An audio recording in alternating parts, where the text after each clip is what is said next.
morning. How are you feeling? If you said tired or thought it, then you're already tracking with this sermon. If you didn't, you might need a sermon about honesty. Okay, so you might have heard it said, the Bible doesn't flatter its heroes. Mostly. For our purposes today, let's focus on the Old Testament, or Hebrew Scriptures.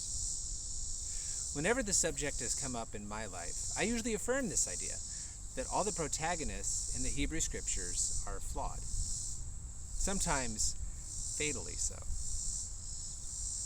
But I've also allowed for a handful of exceptions, namely Daniel and Joseph. They both seem pretty squeaky clean to me. Maybe they can get a little proud of themselves here and there, but they don't do anything really wrong. Right? Now, I think we can agree that today's gospel passage is a real banger. You are the Christ, the Son of the living God. That's a top 40 hit. No question. But I want to draw your attention to the Exodus reading instead. And in particular, what it has to say about rest. Right off the bat, we're told that this new king did not know Joseph. All he knew is what he observed. And he observed that the Israelite people were, quote, more numerous and powerful than the Egyptians. Why do you suppose this was? Only a few generations prior, the Israelites showed up at Pharaoh's door starving and desperate. But now the tables had turned. And the reason is found in a hidden text. And if you'll promise not to tell, I'll let you in on this little secret, okay? Okay. After Joseph led his family into Egypt and gave them the land of Goshen, and after the 7 years of plenty were over and the 7 years of famine had begun, Joseph made sure his own family had absolutely everything they needed. But the rest of Egypt didn't get such luxurious treatment. They were charged every penny they had to get to the grain in the storehouses. And when the money was gone, they were charged their livestock, their land, and eventually their freedom.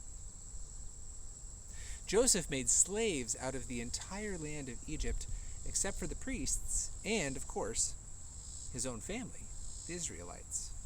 Consequently, the Israelites started amassing possessions and multiplying like crazy. All right, so that wasn't a hidden text. All I did was summarize Genesis chapter 47. It's no secret, but it might as well be, since I think it's possibly the most overlooked chapter in Genesis. Now, we could talk all day about this, but to make a long story short, Joseph used the power and opportunity God gave him to bring every single economic asset in Egypt and Canaan under Pharaoh's power. Is this what God wanted, you think? To make slaves out of every citizen of the world's only empire, except for the Israelites? Now, I still don't think Joseph did anything horribly wrong. Or maybe he did, but the point is, I think his actions paint a picture of the absolute corruptibility of human power. Because the advantages he engineered for his own people during his own lifetime, let's be honest, they backfired. A new king showed up, and all he could see was innumerable Israelites, fat and happy, while absolutely everyone else was toiling away in poverty. So he flipped the script and imposed hard labor on the Israelites. And when that wasn't enough, he ordered the murder of every Israelite baby boy. At this point, I just have to stop and look back over the story and ask myself a question. Who are the oppressors and who are the oppressed?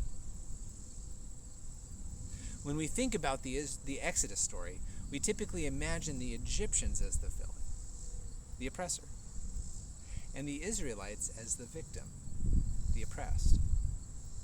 But when I look closer, I see a system that victimizes everyone it touches. The Israelites, of course, but the Egyptians too.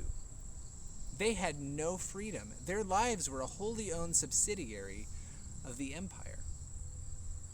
Even the man sitting on the throne of that empire, Pharaoh, is victimized by a fear of genocidal proportions. Granted, it's hard to feel sorry for Pharaoh. He's arguably the wickedest human being in the entire Bible. And my studies have convinced me that the book of Exodus sets him up as the exact opposite of God, the anti-Yahweh. And where God's dream for God's people is a Sabbath kingdom, Pharaoh is bent on anti-Sabbath. No rest, no respite, not for the Israelites, not for the Egyptians, not even for himself. He mocks rest. As Walter Brueggemann puts it, quote, "The insistent, repetitious commands of the regime thus reduce all of life to production." Now that was 3,000 years ago, though. What about today? My wife and I follow a group called the Nap Ministry on social media. One of their recent posts points out that, quote, "Some folks are so caught up in the depths of grind culture, they don't want to rest. No matter the reality of them having time to do it, being a martyr to the grind is alluring. It's an internal struggle. A martyr to the grind." We offer ourselves willingly, but we do it because we think we have to conform, we have to achieve. But what does Paul say in Romans 12? "Do not be conformed to this world, but be transformed by the renewing of your minds." We don't have to fall in line. We can present ourselves as a sacrifice to God and not to the system. It makes so many beautiful promises, but only exists to grind us up into shreds of our former selves. Then who are we really? In our gospel passage, Jesus asks Peter, "Who do people say that I am?" But then, "Who do you say that I am?"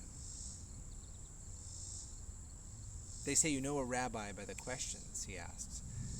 And this 1-2 punch is loud and clear. The world is going to say this, but you should say that. The system will point you this way, but I am pointing you that way. The empire is demanding this, but I am calling you to that. Luckily, Peter nailed this little test. "You are the Christ, the Son of the living God." And these words have been enshrined in our faith for 2,000 years and counting. So now, what is our response? Maybe our next move is to turn the question around on Jesus. Who do others say that I am, Jesus? They say you are what you achieve, the number of hours you work, the size and placement of your house, the clothes you wear. But Jesus, who do you say that I am? I say, you are infinitely valuable from birth. I say, you are my brother and my sister. I say, you are a uniquely and supremely beloved child of God. Rest assured.